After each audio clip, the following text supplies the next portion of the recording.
My husband's hands were around my throat. I counted the seconds. 1, 2, 3. Not because I was calm, because I was a journalist. And even dying on my kitchen floor, some part of me was still documenting. 13, 14, 15. My baby stopped kicking. That terrified me more than my own death. At count 19, my fingers found my phone. 3 clicks, 1 button, then the darkness took me. I was dead for 4 minutes. But here is the thing, Daniel Cole did not know when he stood over my body and watched my heart stop. I'd been recording him for 6 months. And what that recording captured, his confession, the names of the women before me, the 20-year cover-up his own mother had been running from the shadows, would not just send him to prison. It would bring down an entire family that had been making women disappear and calling it accidents since before I was born. But surviving was only the beginning. Because when I came back to life, the evidence vanished. A witness's house burned down. My own mother went on national television to call me crazy. And the man who killed me walked out of the courthouse in a fresh suit, smiling at the cameras. So I did the only thing I had left. I told the world, stay with me, because what happened next will change the way you see everything. Lesson statement. This story carries one truth worth carrying with you long after it ends. The most dangerous thing an abuser fears is not a woman who fights back with her fists. It is a woman who documents quietly, plans carefully, and absolutely refuses, to let her truth be buried. If any part of what you are about to hear feels familiar, I need you to know that feeling in your gut is not paranoia. It is not you being too sensitive or too dramatic. It is your survival instinct, and it is right. Trust it. Before we begin, if someone in your life needs to hear a story like this one, this is your moment to share it, not tomorrow. Right now, before you forget. Because somewhere tonight, there is a woman listening alone who needs to know she is not crazy and she is not alone. Your share could be the thing that reaches her. And if you are new here, this channel exists for exactly this reason. Hit subscribe and stay with us. We bring you stories every week about women who refuse to be erased. You will not regret it. Now, let us begin. I was dead for 4 minutes. My husband watched. And the worst part? When I came back to life, he was already planning how to finish the job. My name is Rebecca Cole. I am 34 years old. I was a journalist. I was a wife. I was 7 months pregnant when my husband's hands closed around my throat on our kitchen floor and squeezed until my heart stopped beating. 4 minutes of nothing. No breath, no pulse, no life. Just the cold tile against my back, the kitchen light flickering above me, and my husband standing over me, watching, with the patience of a man who had done this before. Because here is what I did not know that night. He had, and here is what he did not know. I had been recording everything for 6 months. The voice-activated recorder, hidden inside a white ceramic candle on my kitchen counter, captured every word he said, his confession, my struggle. The exact moment everything went silent.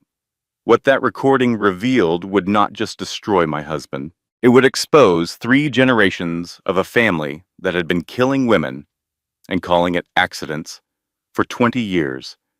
But surviving Daniel Cole was only the beginning, because when I went public with the truth, witnesses started dying, evidence started burning, and my own mother appeared on national television to tell America I was crazy. This is the story of how I refused to stay silent, how I fought back against a system designed to protect my attacker, how I proved that the most dangerous thing a victim can become is a survivor with nothing left to lose. My name is Rebecca Cole, and this is 4 Minutes Dead. Before we begin, I need to say something directly to you. If your partner's first instinct in any crisis is to protect himself instead of you, that is not love. That is a warning. Trust that feeling. It matters more than you know. It started, as these things always do, with a version of myself I no longer recognize. 6 years ago, I was Rebecca Harris, investigative journalist, Tribune staff writer, 2 regional press awards on my desk, and a reputation for finding the truth, no matter how deep it was buried. I was good at my job. I was proud of that. I met Daniel Cole at a Journalism Awards gala in downtown Chicago on a Thursday night in October. He was there as a guest of one of the honorees. His firm handled the man's financial portfolio. Daniel had no professional reason to be interested in the ceremony itself, but he was very interested in me. He was tall, broad-shouldered, the kind of handsome that reads as trustworthy at first glance, old money written into the way he stood, comfortable, unhurried, like a man who had never once worried about a bill in his life. He was funny in that quiet, self-deprecating way that feels more genuine than performed. He laughed at my jokes before I finished them. My best friend Joanna was there that night. She leaned over 20 minutes after Daniel introduced himself and whispered, "He looks like a Ken doll who spent a year in the wilderness reading Hemingway. Extremely pretty, deeply suspicious." "Run!" I laughed. I thought she was being ridiculous. I did not run. The first 2 years were genuinely wonderful. I want to be honest about that because I think it matters. Abusive relationships do not begin with abuse. They begin with something real, or something that feels real enough that you build your entire life around it before you understand what you are actually standing on. We drove up to Door County every fall for the autumn color. We had a farmer's market routine on Sunday mornings. Coffee first, then produce, then the cheese vendor Daniel could spend 45 minutes talking to about aging processes. I found it endearing. I found everything about him endearing in those early years. That was the point. The shifts began in year 3. Gradual, almost imperceptible. The kind of changes that only become visible when you look backward from a safer place. "You don't need to hustle so hard anymore, babe. I make enough for both of us. You should be able to breathe." He said it gently, lovingly even, and I was tired. Tired in the way that investigative journalism makes you tired, running on deadline adrenaline and too much coffee. His words sounded like care. They felt like someone finally giving me permission to rest. I left the Tribune, went freelance, told myself it was a choice. Then the freelance assignments started creating tension. He would come home while I was on the phone with a source, and his jaw would tighten just slightly.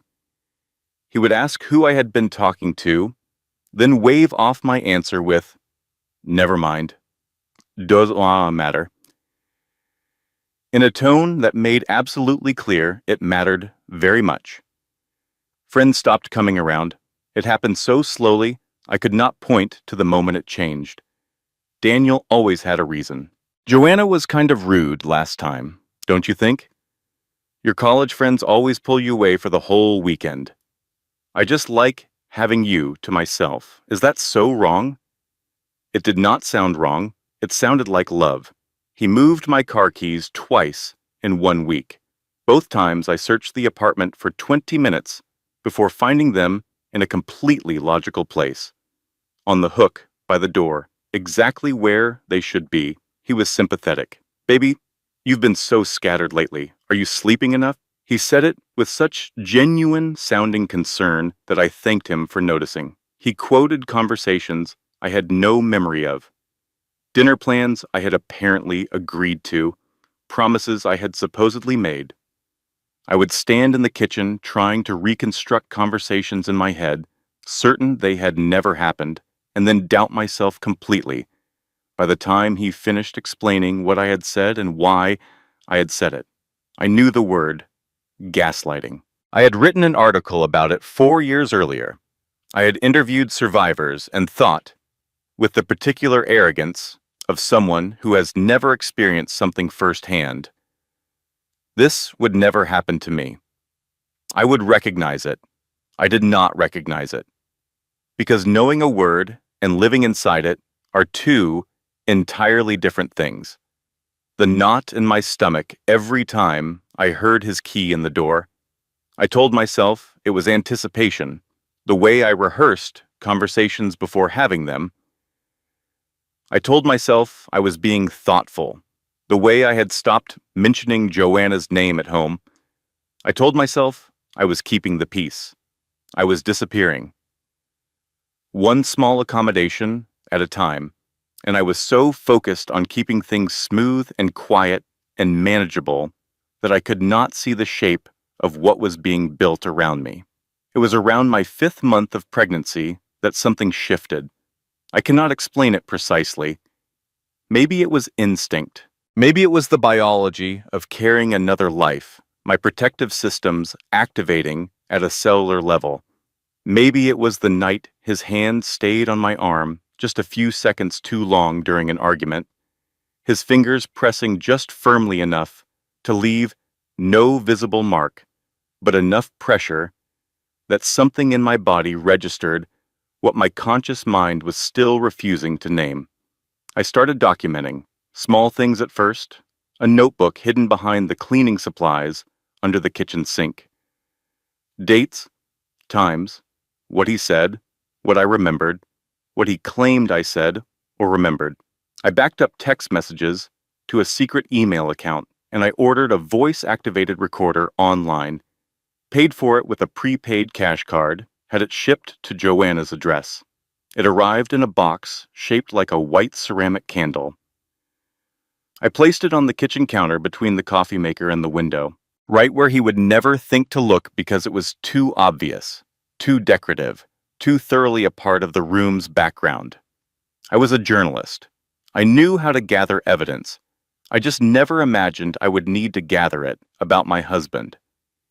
Here is what I need you to understand. If you are listening to this and something feels familiar, gaslighting does not begin with screaming. It begins with confusion, with small moments of self-doubt that seem entirely reasonable in isolation. If someone in your life is consistently making you question your own memory, write things down, date and time everything.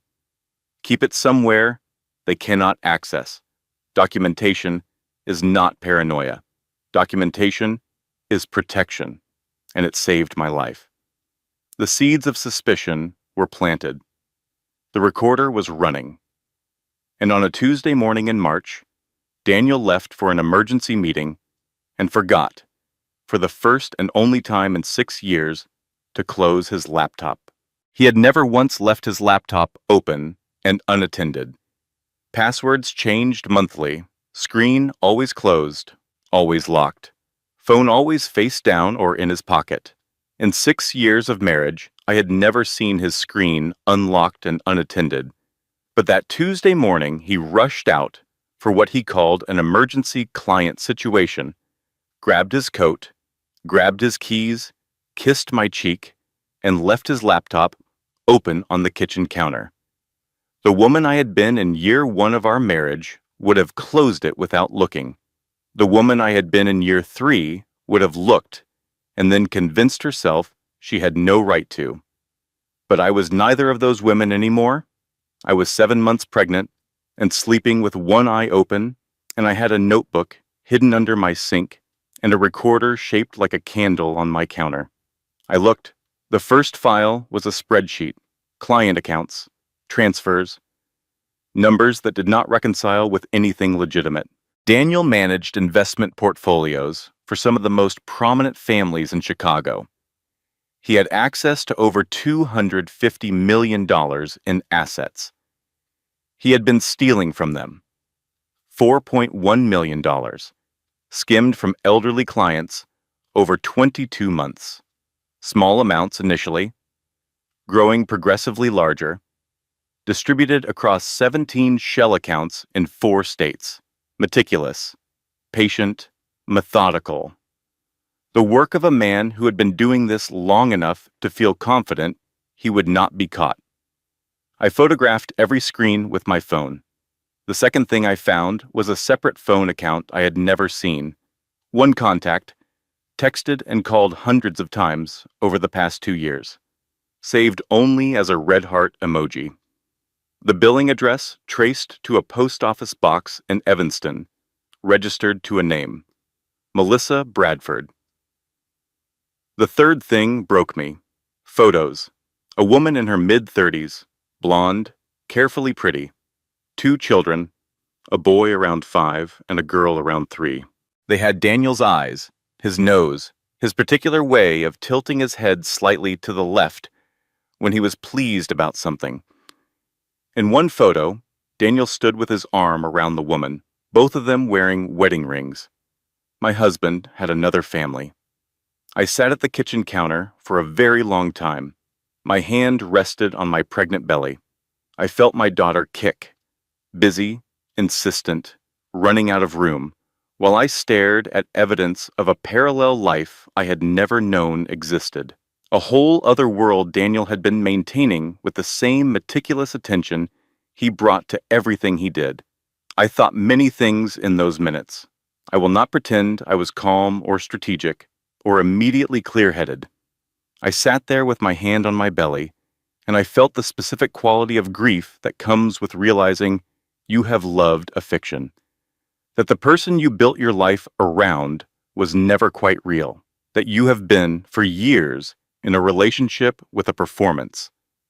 Then I stood up, because I was a journalist, and journalists do not sit with grief when there is still evidence to gather. I copied everything, every file, every photo, every document, to 3 separate encrypted cloud accounts. Uploaded the photographs I had taken, backed up the backups. Then I found the plane ticket, one way, Grand Cayman Islands, the following Friday. 1 seat, he was going to run, take the stolen money, his other family or neither, and disappear. Leave me pregnant and penniless and completely dismantled by years of careful, patient, deliberate erosion, unless I dismantled him first.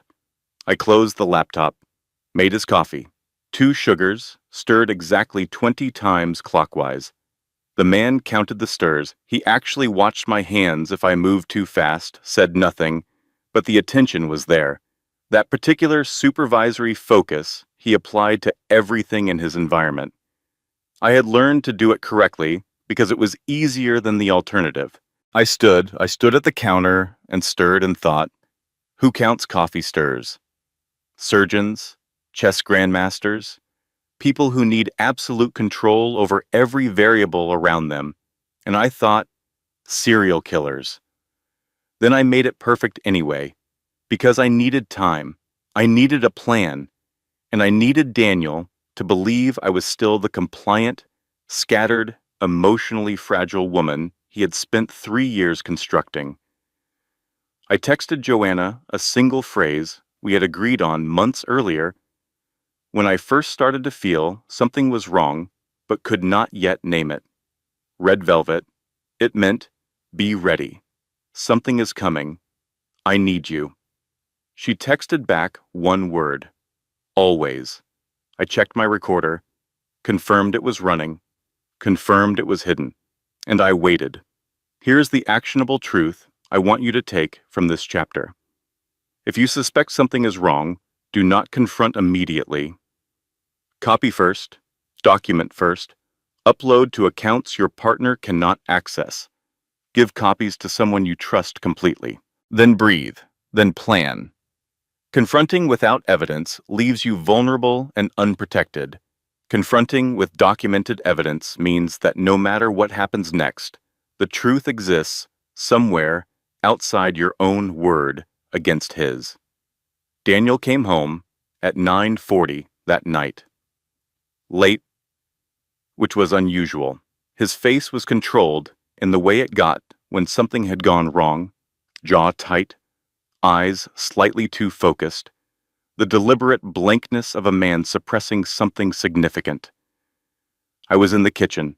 The recorder was running. He dropped his keys on the counter with slightly more force than necessary. I heard them land, felt the small vibration through the floor. Rebecca. His voice was calm, too calm. Still water before something moves beneath it. I turned slowly. Coffee pot in my hand. Hey, long day? Did you touch my laptop today? The question landed with precision. He was watching my face. I had spent 9 years interviewing politicians, executives, and twice convicted criminals. I had sat across a table from a man who had embezzled from a children's hospital and maintained a completely neutral expression while he explained his reasoning. I knew how to lie with my eyes. Your laptop? No. Why? I set the coffee pot down carefully, tilted my head slightly, curious, unconcerned, mildly confused. He held my gaze for a long moment, searching, calculating, the specific look of a man running probability assessments in real time. Then he smiled. It did not reach his eyes. My mistake. Forget it. He walked to the refrigerator, opened it, stared inside at nothing. The silence between us stretched like a wire pulled to the absolute edge of its tolerance. I went back to making coffee. 20 stirs. Perfect. Who is Claire? I do not know why I said it. The name had been sitting in the back of my mind for 3 days. From the old emails I had found buried in an archived folder on his laptop. Emails from 12 years ago that stopped abruptly after a single police report, filed and then dismissed within 3 weeks. Claire Dawson, a name with no innocent explanation for appearing in my husband's deleted correspondence connected to a strangulation charge that had simply vanished. Daniel went very still. The refrigerator hummed. What did you say? I turned to face him. Something in me had made a decision before my conscious mind caught up with it. Claire Dawson, I said. And Amber Whitfield. Who are they, Daniel? What happened to them? His face changed. I watched it happen in what felt like slow motion. The mask did not slip. It dissolved. The charming, patient, effortlessly reasonable man I had married simply ceased to exist, like a channel changing on a television. What was underneath was something I had glimpsed only in fragments before. In the pressure of his hand on my arm, in the way his eyes went flat when he was truly angry, but I had never seen it fully until that moment. You should not have looked, he said quietly. I backed up one step. My hand found the counter behind me. What did you do to them? He moved fast, faster than I had any reason to expect from a man who had always presented himself as so deliberately, carefully controlled. His hand closed around my throat before I could step back or reach for my phone or make any sound at all. The coffee pot fell, shattered on the tile. Brown liquid spread across the white floor. You should have stayed quiet, Daniel said. His breath was hot against my face. His fingers tightened with a mechanical steadiness that was somehow more terrifying than rage would have been. Like Claire, like all the others. Others. Plural. The word reached me through the pressure building in my skull. There were others, more than Claire, more than Amber. I clawed at his hands. My fingernails scraped skin. He did not flinch. My vision blurred at the edges. My lungs screamed. My daughter stopped kicking inside me. The sudden, terrifying stillness of a baby sensing danger. And that frightened me more than my own dying. I counted seconds. A journalist's reflex. Always documenting. Always marking time. 1, 2, 3, 4, 5, 6. My phone had fallen when he grabbed me.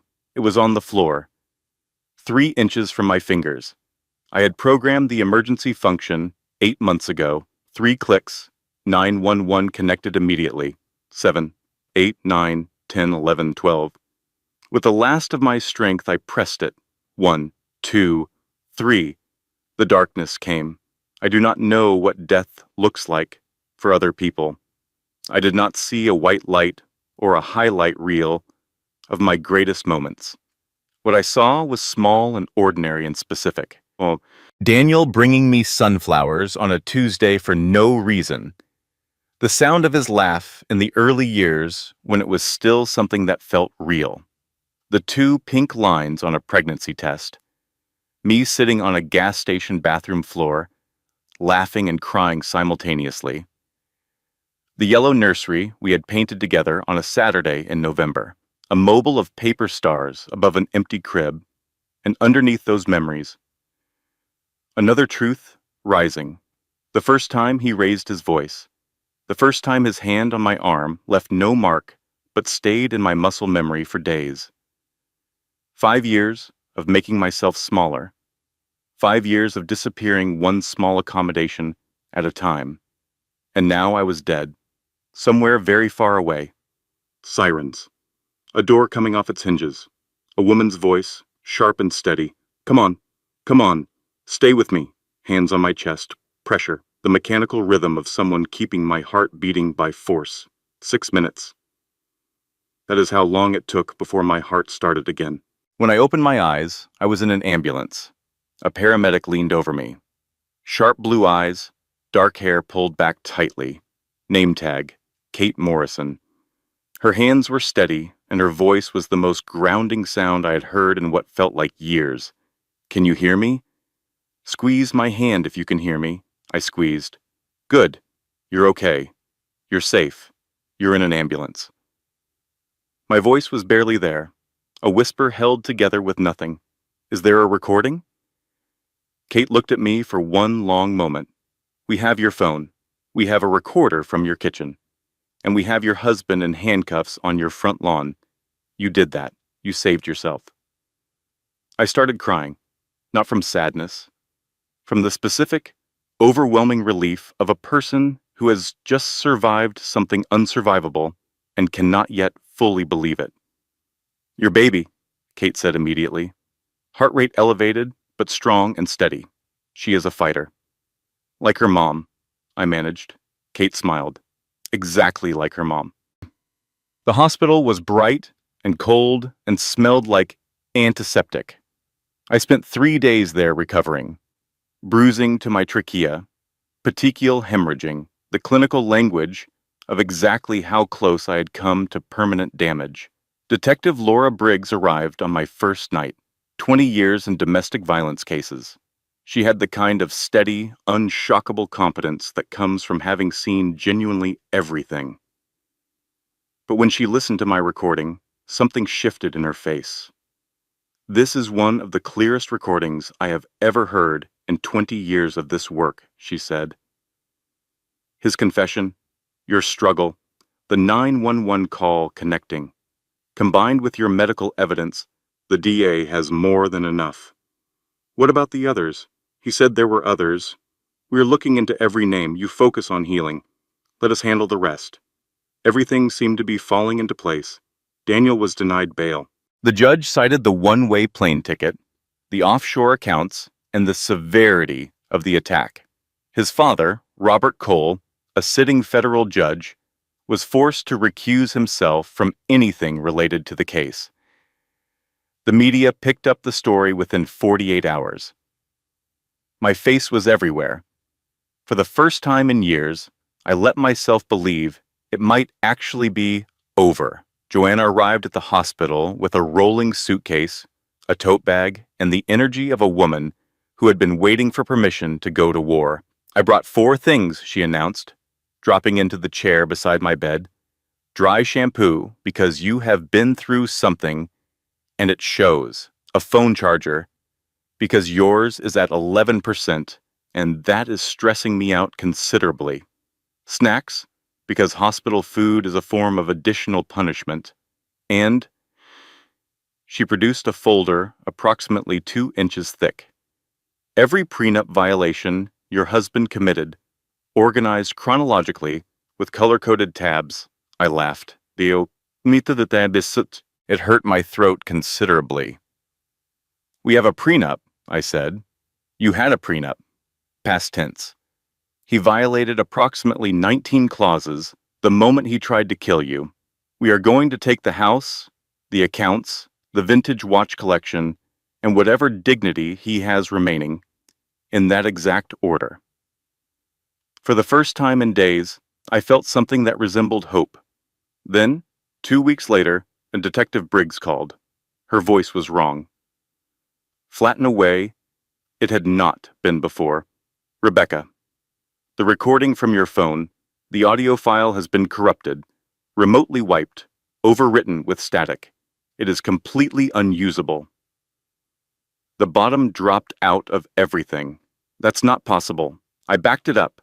3 separate cloud accounts. They're all gone. All 3. Whoever did this had access to your accounts, your passwords, your security questions, everything. Daniel is in jail. He doesn't have access to a computer. No, but his family does. That afternoon, the Cole family posted $2 million bail like it was a minor inconvenience. Ankle monitor, restraining order, released to his parents' home pending trial. I watched it on television from my hospital bed. Daniel walking out of the courthouse in a suit that cost more than my monthly mortgage. His lawyer speaking to reporters about misunderstandings and false accusations. Daniel looking directly into the nearest camera, almost smiling. He was free. The man who had killed me was free, and I had no proof it had ever happened. If you have ever watched someone who hurt you walk away without consequences, I need you to know you are not alone. The system is not always built to protect people like us. But that does not mean we are without options. It means we have to be smarter, louder, and more relentless than the people trying to silence us. Which is exactly what I became. I moved to a safe house. Unlisted address known only to Joanna and Detective Briggs. I slept with a chair wedged under the door handle. I checked the locks before bed. And then I did the thing I knew how to do better than anything else in the world. I investigated. Finding Claire Dawson took 3 days of searching public records databases, archived court documents, and social media archaeology going back 12 years. What I found was this. Claire Dawson had filed a police report against Daniel Cole. Assault, strangulation. The injuries described were remarkably similar to mine. The case had been dismissed within 3 weeks. 6 months after the dismissal, Claire signed a non-disclosure agreement in exchange for $450,000 from the Cole Family Trust. Then she disappeared completely. No social media, no public records, no trace after the date of the NDA.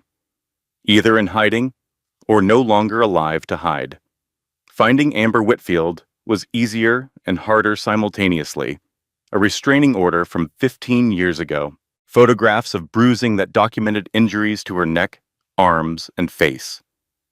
The restraining order dismissed by a judge who turned out to be a longtime golf partner of Robert Cole, Daniel's father. Unlike Claire, Amber had not completely erased herself. She had changed her name, moved to rural Vermont, built a quiet life, but she had not fully disappeared. And I had spent 9 years finding people who did not want to be found. I drove 7 hours to her front door on a gray Wednesday morning. The woman who opened it was in her early 40s, tired eyes, a high-necked sweater despite the mild weather. She looked at my pregnant belly, at the yellowing bruises still visible on my neck above my collar. She did not look surprised to see me. "I know why you're here," she said. "I saw the news." "Then you know I need your help. There are others. He is going to keep doing this unless we stop him." She was quiet for a moment. Then she stepped aside. She told me everything. The relationship that began exactly as mine had, charming, attentive, the particular intensity that feels like devotion when you do not yet understand it is control. The control that became restriction. The restriction that became violence. The night Daniel choked her until she lost consciousness, and then stood over her, watching with what she described as clinical curiosity, like he wanted to see what it looked like from the outside. "I was 26, she said. "I was terrified. I believed them when they said they would destroy everything I had if I kept fighting. So I took the money, and I ran, and I changed everything about myself. And I have regretted it every single day since." "Will you testify?" Her hands shook as she poured coffee. They will come for me. The Cole family does not lose. They make problems disappear. They haven't made me disappear, I said. Not yet. And I am not going to stop. Amber looked at me for a long time. Then she stood, walked to a closet, and pulled out a cardboard box. I kept everything, she said. Photos, medical records, the restraining order, the letter their lawyer sent me. I knew someday someone would come looking. I just didn't know it would take this long. I stared at 15 years of evidence, waiting for exactly this moment. One more thing, Amber said. You need to find a woman named Melissa Bradford. Daniel married her 4 years ago. He told her his first wife died in a surgery complication. He has 2 children with her. And there is a life insurance policy on Melissa. $2 million. I went very still. He wasn't just planning to run, I said slowly. No, Amber said. He was planning the chapter after. You were the loose end he was closing. Melissa was the next phase.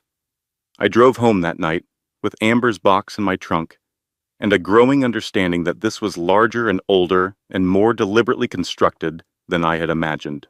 But the worst revelations were still ahead of me, and they arrived in the space of 48 hours. I was at the safe house the following morning when Joanna called and told me to turn on Channel 7.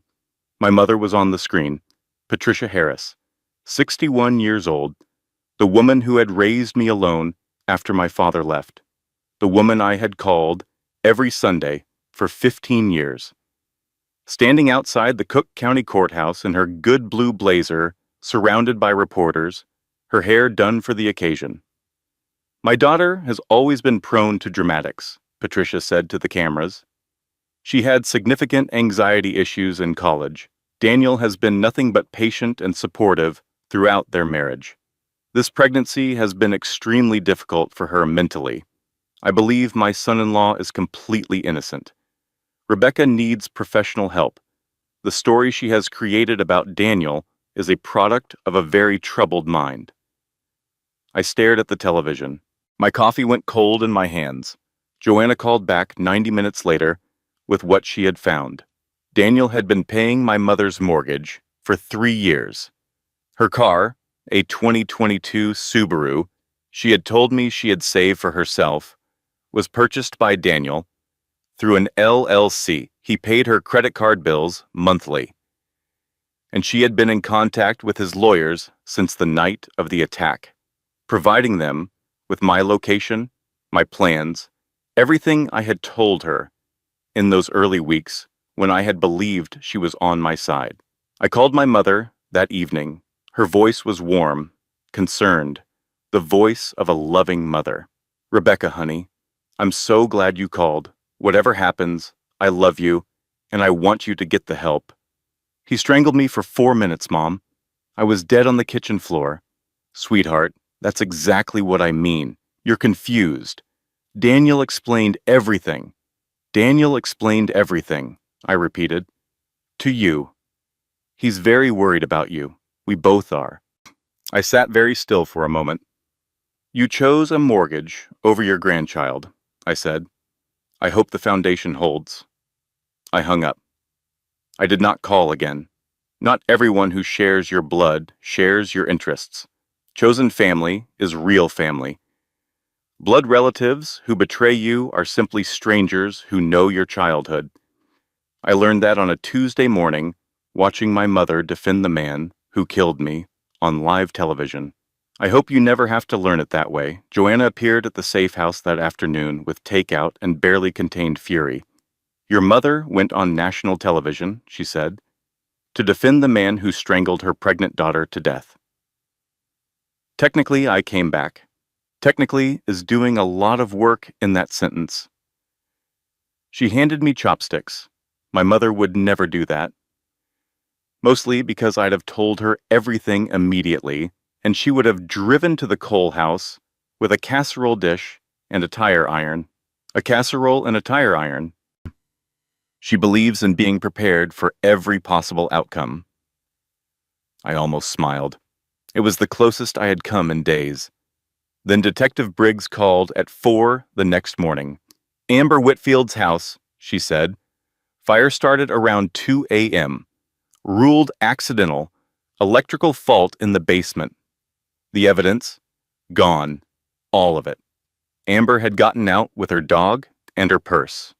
She called me from a gas station payphone at 6 a.m., her voice steady in the way that shock sometimes produces steadiness as a defense mechanism. "I'm done," she said. "I'm sorry, Rebecca. I believe you. I want him to pay, but I have to be alive to want things." I did not blame her. I understood her completely. 2 days later, Detective Briggs called again. "We found Claire Dawson. She was in Oregon, living under a different name. She had agreed to meet with the DA's office." The past tense landed before she finished the sentence. "She was found yesterday morning," Briggs said. "Preliminary ruling is suicide. Pills and wine. A note." The silence between us was enormous.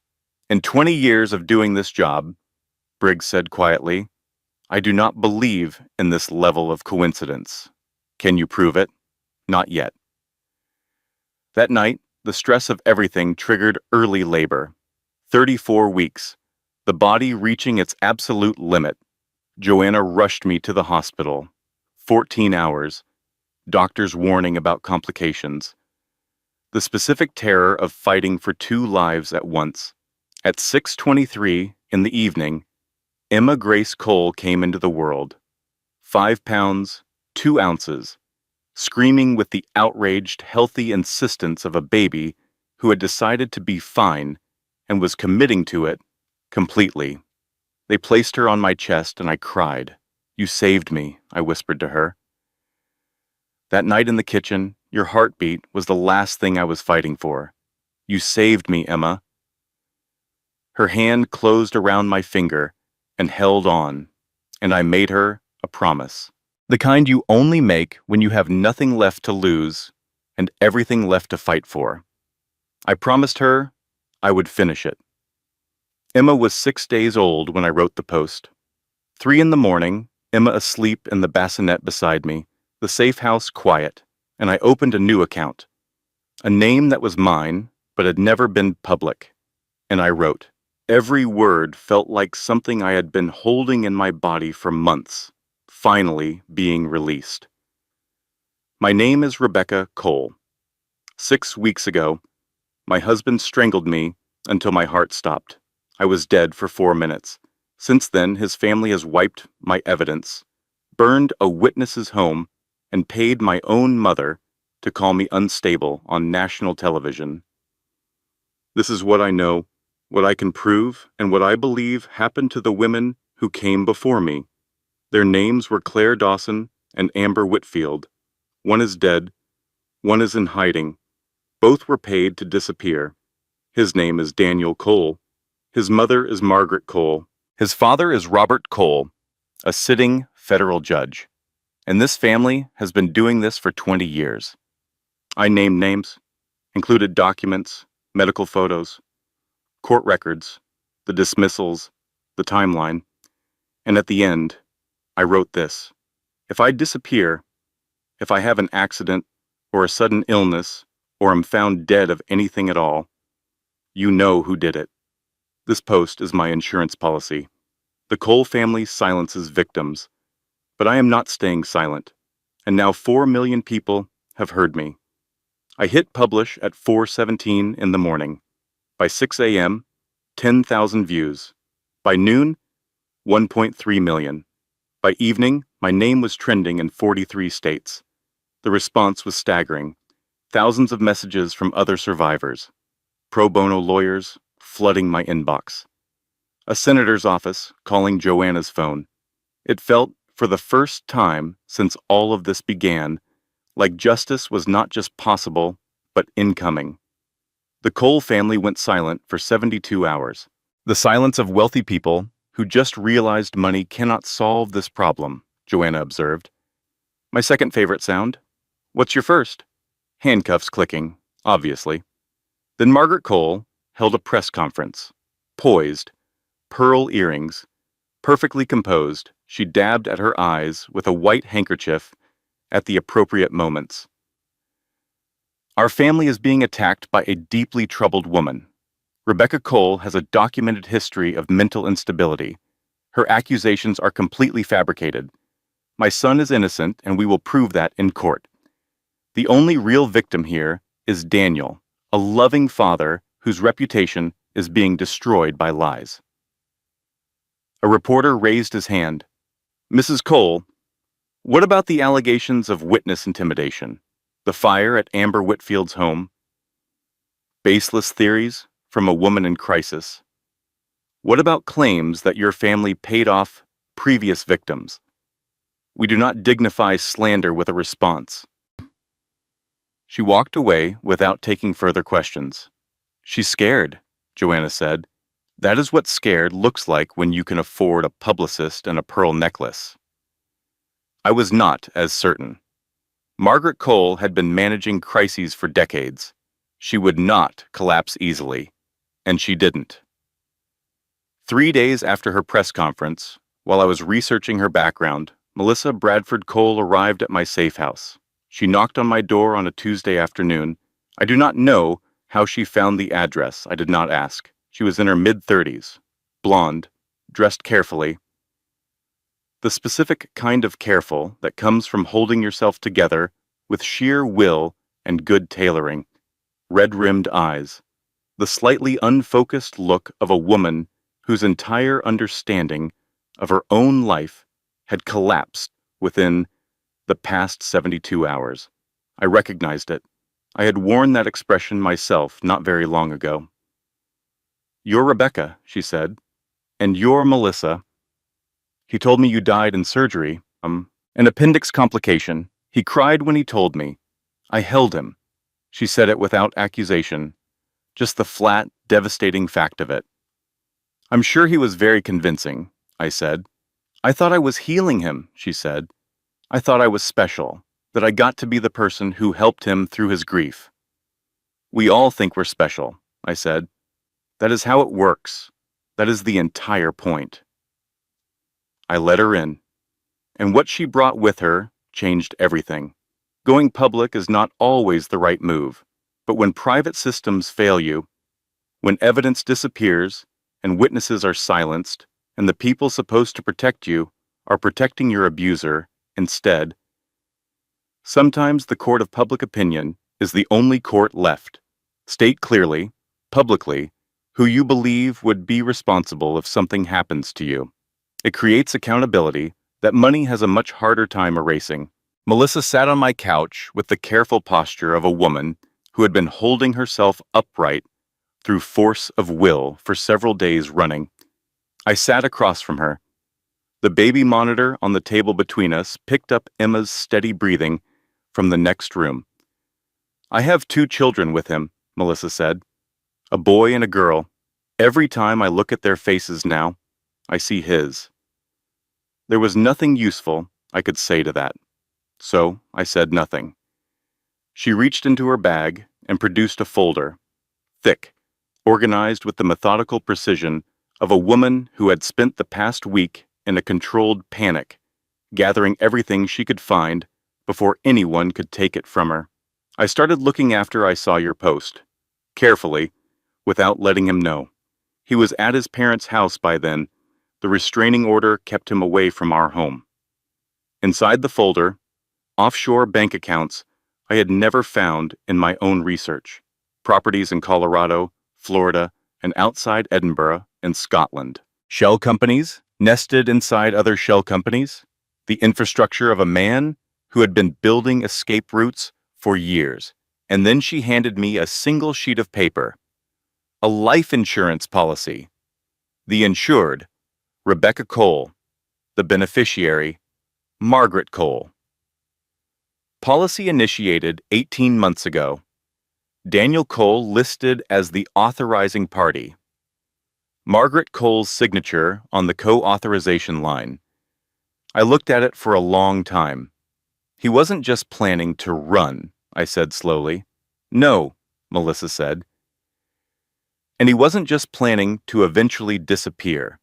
Your death wasn't a consequence of his violence getting out of control. It was a scheduled event. The payout from your policy would have funded the next phase. Margaret was the beneficiary because she was managing the finances of the whole operation. She wasn't just covering for him, I said. She was his business partner, Melissa said. She has been for years. She decides who gets paid off and who gets something more permanent. She coordinates the shell companies and the evidence destruction and the witness management. Daniel provides the violence. Margaret provides the infrastructure. The room was very quiet. How long have you known? I asked. I found the first account 3 days after your post went up. I've been finding more things every day since. I couldn't stop once I started. She looked at me directly. He was going to do to me what he did to you eventually. When I became inconvenient. When I asked one too many questions. I found a second policy, Rebecca. A newer one. On you. On me. Taken out 8 months ago. He was building the next exit while he was still using me as cover. I sat back and let the full shape of it settle around me. 3 generations of the Cole family. Robert Cole using his judicial position to make charges disappear. Margaret Cole managing the money, the cover-ups, the payments, the destruction of evidence. And Daniel, raised from childhood to believe that women were manageable problems and his mother would always be there to clean up whatever he created. It was not just a family that protected an abuser. It was a family enterprise. There's one more thing, Melissa said. She reached back into the folder and produced another document. Medical records. 30 years old. An emergency room in Chicago. The patient name, Margaret Hartwell, later Cole. The injuries documented over 4 years of her first marriage were extensive and unmistakable. Margaret Cole had herself been a victim of domestic violence. Her first husband, before Robert Cole, had been systematically brutal. She had escaped, married a powerful judge, built an empire of protection and safety around herself. And then she had raised her son to believe that what had been done to her was simply one side of a transaction, the weak side. And that power was the only protection that mattered. The woman who survived abuse had not broken the cycle. She had monetized it. I don't forgive her, I said, looking at those 30-year-old photographs of a young woman's injuries. You don't get to survive violence and then build a system that inflicts it on others. No, Melissa agreed, but understanding her tells you how to beat her. She looked at me across the coffee table. 2 women who had loved the same man. 2 wives who had nearly become 2 very different kinds of statistics. I'm going to testify, Melissa said, against Daniel, against Margaret, against all of it. I have the documents. I have recordings. I made it once I knew what I was looking for. I have enough to bury this entire family. They will come after you, I said. Let them try. Something had hardened behind her eyes, the particular hardness of a woman who has processed her grief and arrived at the other side of it, where there is only resolution. I have lawyers now. I have my own money that he doesn't know about. And I have absolutely nothing left to lose. We sat in the quiet of the safe house. Welcome to the worst club in America, I finally said. Something almost like a smile crossed Melissa's face. Do we have t-shirts? Not yet, I said, but we have a court date. The trial began on a cold morning in early March. 8 months after Daniel Cole strangled his pregnant wife to death on a kitchen floor in Chicago. The courthouse was surrounded. Cameras, satellite trucks, reporters from every major network. My viral post had turned this into the most watched domestic violence case in a decade. Prosecutors from 2 other jurisdictions had filed additional charges based on evidence that surfaced in its wake. I sat in the front row of the gallery. Joanna on my left, Melissa on my right.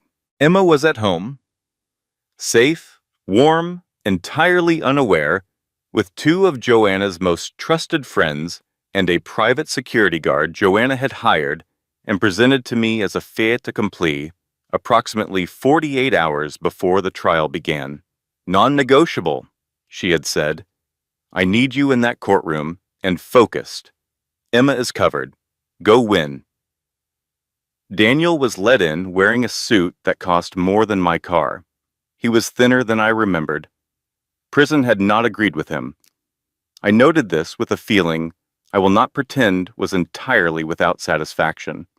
Margaret Cole sat directly behind the defense table, every hair in place, composed with the specific composure of a woman who has spent decades managing catastrophe and has developed genuine expertise at appearing unaffected. She did not look at me. Not once, in the entire first day of testimony, did she look at me. That told me everything I needed to know about how frightened she actually was. The prosecution built its case with the deliberate, architectural patience of someone constructing something that needed to hold weight for decades. Medical evidence first. Photographs of my bruised throat. Expert testimony explaining that the injuries were consistent with sustained manual strangulation and inconsistent with any accidental cause. Documentation of 4 minutes of cardiac arrest. The clinical language of exactly what had been done to me, spoken aloud in a courtroom while the jury listened and Daniel Cole sat at his table and did not look at me either. Kate Morrison, the paramedic, testified to what she had found at the scene, the marks on my neck, the position of my body. My first words when I regained consciousness. In 8 years of responding to domestic violence calls, Kate said, I have never had a victim's first concern be the evidence. Rebecca Cole was not thinking about herself. She was thinking about making sure he could not do this to anyone else. Anyone. Amber Whitfield testified via secure video link from an undisclosed location. Her hands were visibly shaking on screen. Her voice was not. He choked me until I lost consciousness, she said. And when I came back, he was standing over me watching, like he was curious about something, like he wanted to see what it looked like from the outside. Several jurors looked away from the screen. 2 did not. Melissa testified next. The lies she had been told, the life she had built on a false foundation, the children who would grow up knowing what their father had done, the insurance policy with my name on it. I didn't know, she said. I need this jury to understand that I did not know what he was, but I know now. And I am here because these women deserve to have someone stand next to them who could speak to what Daniel Cole does when no one is watching. Then the prosecutor called Margaret Cole to the stand. She walked to the witness chair with the composure of a woman attending a board meeting she had already decided the outcome of. She arranged her expression into something suggesting maternal concern and cooperative good faith. The prosecutor placed documents on the table in front of her, one at a time, with a deliberate, unhurried patience that was its own form of pressure. Wire transfer, $450,000 to Claire Dawson, 14 days after Claire filed assault charges against Daniel.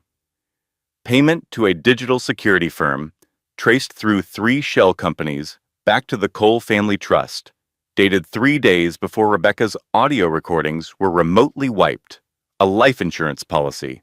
Rebecca Cole's name, Margaret Cole as beneficiary, Daniel Cole as initiating party, Margaret Cole's signature on the co-authorization line. Mrs. Cole, did you authorize this policy? Margaret's composure fractured, one hairline crack visible in the slight tightening around her eyes. I was protecting my family. From what, Mrs. Cole? From women who wanted to destroy us. From women your son strangled, you mean. You have no idea what that boy has been through, what I sacrificed. What have you sacrificed, Mrs. Cole? The prosecutor's voice was completely level. Claire Dawson is dead. Amber Whitfield lost her home and everything in it. Rebecca Cole was dead on her kitchen floor for 4 minutes while carrying a child who had done nothing to your family at all.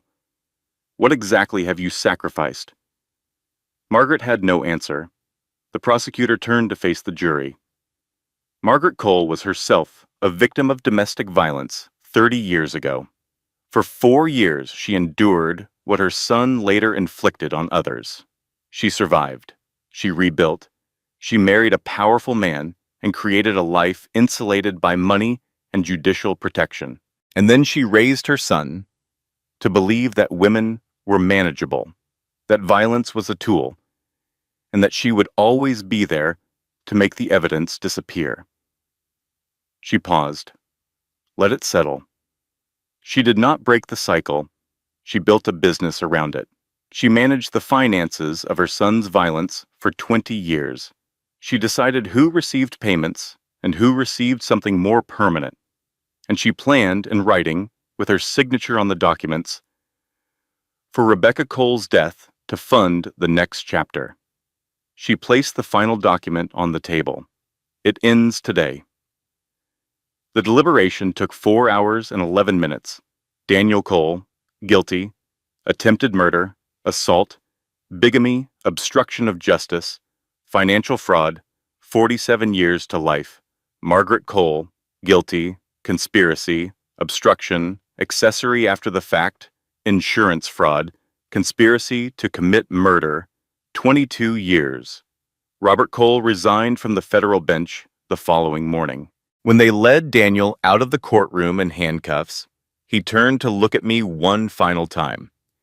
His mouth began to form the same words he had said in my hospital room 8 months earlier, the threat he had been making since the beginning. Goodbye, Daniel, I said. Before he could finish, I turned away first. For the first time in 6 years, I turned away first, and I did not look back. 2 years later, I stood on a stage in front of 300 people at a domestic violence awareness conference in Minneapolis. My book, 4 Minutes, A Survivor's Guide to Leaving, had debuted at number 3 on the New York Times bestseller list and was in its 7th printing.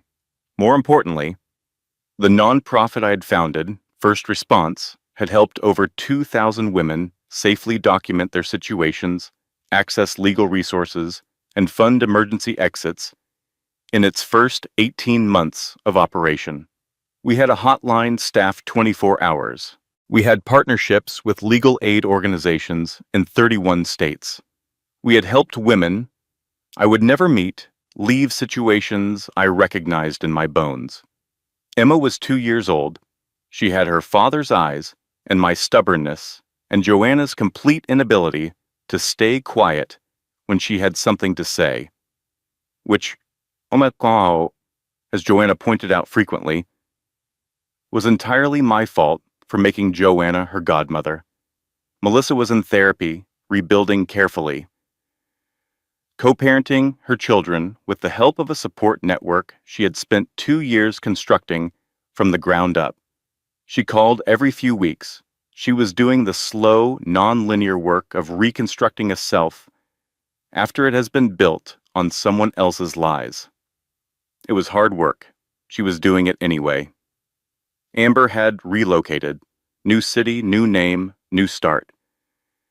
She called on the first Sunday of every month. The last time we spoke, she told me she had adopted a second dog and was sleeping through the night without checking the locks.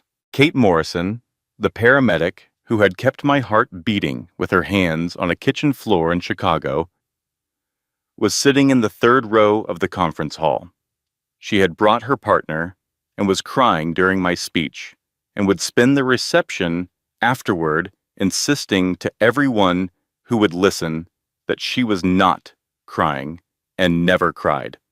I had given her a copy of the book with a dedication I will not repeat here because it was private and it was for her. But I will say that there are people in every story like this one who do not get named in headlines, who show up in the darkest moment of someone else's life and simply do the work with steady hands and a clear voice. Kate was one of those people. She deserves to be remembered. I stood at the microphone and looked out at the room. Survivors, social workers, law enforcement, advocates, researchers, people who spent their professional lives, and often their personal lives, in the specific gravity field of this particular kind of pain. They were not here for entertainment. They were here because they understood something that the rest of the world still struggled to hold on to. That this was not a private problem. It was not a matter of individual relationships gone wrong. It was a pattern, a system, a set of behaviors as predictable as weather, once you learn to read the signs. People ask me, I said into the microphone, why I didn't leave sooner, why I stayed with someone who was hurting me, and I used to flinch at that question, used to hear it as an accusation, as though the problem was my failure to act rather than his choice to harm. I paused. Let the room be quiet for a moment. But I have learned something about that question. The people who ask it are not always trying to blame. Sometimes they are genuinely trying to understand, and the answer is worth giving clearly and without apology. I looked at the faces in the front rows. Some were nodding, some were very still. Leaving is the most dangerous moment. Statistically, the moment of leaving is when women in abusive relationships are most likely to be killed. This is not a feeling or a theory. It is documented fact. It is in the research. It is in the case files of every investigator in this room. I let that land. I did not stay because something was broken in me. I stayed because part of me, the part that had spent 9 years studying how dangerous people think and what they do when they feel cornered, understood that I had one chance to do this correctly, and I was not going to waste it by moving too fast or with too little evidence. So I documented, I planned, I built an exit that could survive his lawyers and his money and his mother's 20 years of practice making women disappear. And when every private system failed me, when the evidence was wiped and the witnesses were silenced, and my own mother appeared on television to call me unstable, I became too loud for money to silence. That is not a special skill. That is not journalism training or luck or anything particular to me. That is available to every person in this room and every person listening to this recording. Document, plan, tell one trusted person. Make a record that exists outside your own home. I paused again, longer this time, and know this: asking for help is not weakness. Reaching out is not weakness. Surviving is not weakness. Surviving is the most strategic, the most courageous, and the most difficult thing a person in that situation can do. And none of us do it alone. After the speech, a young woman approached me, 22, maybe 23, bruising along her jaw, careful makeup doing its best. A posture I recognized immediately.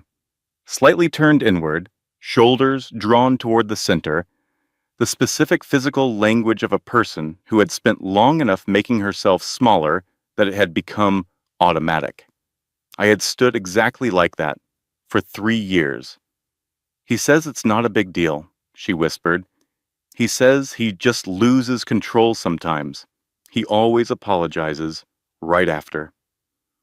I took both her hands in mine. Strangulation, even once, even briefly, is one of the single strongest statistical predictors of homicide and domestic violence situations. It is not losing control.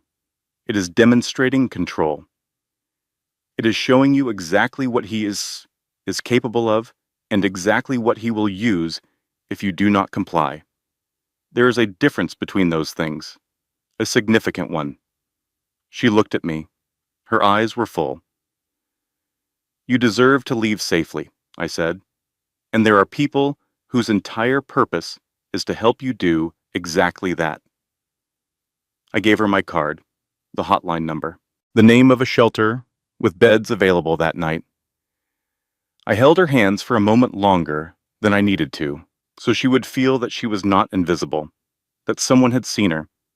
I do not know if she used the number. I never found out. But I hoped.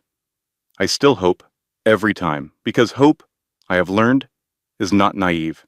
In the right hands, with the right preparation behind it, hope is a form of strategy. That evening, I drove home to the small house I had bought with my book advance. My house, my name on the deed, my money, my life, mine in a way that no part of my life during those 6 years with Daniel had ever truly been mine.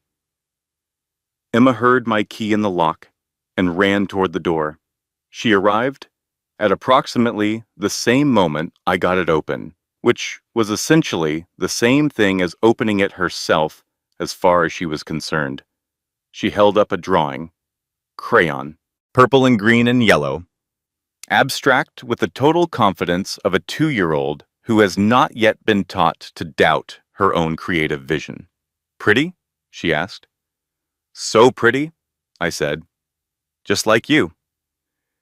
I picked her up, held her, felt the particular weight of her, still small enough to hold entirely, already too opinionated to stay still for long. She smelled like bath soap and crayons and something specific that I knew was just her, that had been just her from the first moment they placed her on my chest in that delivery room. I stood at my window and watched the sun go down. I thought about Daniel in a federal correctional facility in downstate Illinois, thinner than he had been, working through the first of 47 years. I thought about Margaret Cole, presumably still composed, still managing, still adapting the way she had always adapted, but doing it now inside a women's correctional facility where her money and her position and her pearl earrings could not follow her. I thought about Claire Dawson, who had survived 12 years in hiding under a name that was not hers, who had agreed to come forward, and who had not survived long enough to see justice arrive. I thought about all the women whose names I had never found, the ones who took the money and the silence and tried to rebuild from it, the ones who did not survive to try anything at all. I would tell their stories, every resource First Response had, every platform I had built from the rubble of my own marriage. I would use it to make sure none of them were forgotten, that their silence, forced or chosen or permanent, did not mean they had never spoken. Emma was getting heavy against my shoulder. I carried her to her room and tucked her into bed and turned off the lamp and stood in the doorway for a moment, watching her in the dark. I love you, I whispered, and I am going to spend my whole life teaching you what real love looks like, what it feels like, how to know the difference between someone who wants to know you and someone who wants to own you. No one gets to hurt you and call it love. Remember that. She was already asleep, but someday she would understand. Someday she would know exactly who her mother was and exactly what her mother survived, and exactly what her mother built from the surviving. I wanted her to know all of it. Not as a trauma she had to carry, but as a truth she could stand on. I checked the locks. Once, just once, not 17 times anymore. Not the counting, recounting, the ritual reassurance of fear made habitual. Just once, the way people check locks when they live in a house that belongs to them, and they are not afraid of what might be waiting on the other side. Then I went to bed. No nightmares, no counting seconds in the dark, no held breath when I heard a sound from another room. Just the quiet of a house that was mine, and the sound of my daughter breathing in the next room, and the particular, specific, irreplaceable piece of a woman who fought for her life with everything she had and won. I was dead for 4 minutes, but I have been alive every single minute since.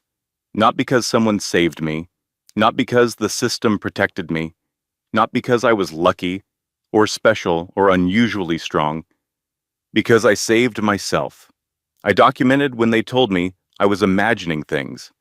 I planned when they told me I had no options. I spoke when they told me no one would believe me. And when they made me too small to see, I made myself too loud to ignore. That is available to you, right now, exactly as you are.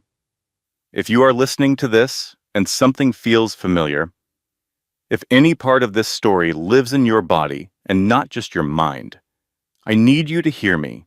You are not crazy. You are not too sensitive. You are not imagining it. You are not dramatic. You are not the problem. Start today. Tell one person. Write one thing down and date it. Save one piece of evidence somewhere he cannot access. Put $1 in an account he does not know about. You are worth saving, and you are stronger than you have been allowed to believe. I promise. Editorial closing statement. This content was carefully researched, constructed, and manually edited by our team with the sole purpose of delivering meaningful lessons and genuine value to every person who watches it. We believe stories have the power to heal, to protect, and to save lives. If this one touched you, carry its message forward. And remember, you are stronger than you have been allowed to believe. Until next time,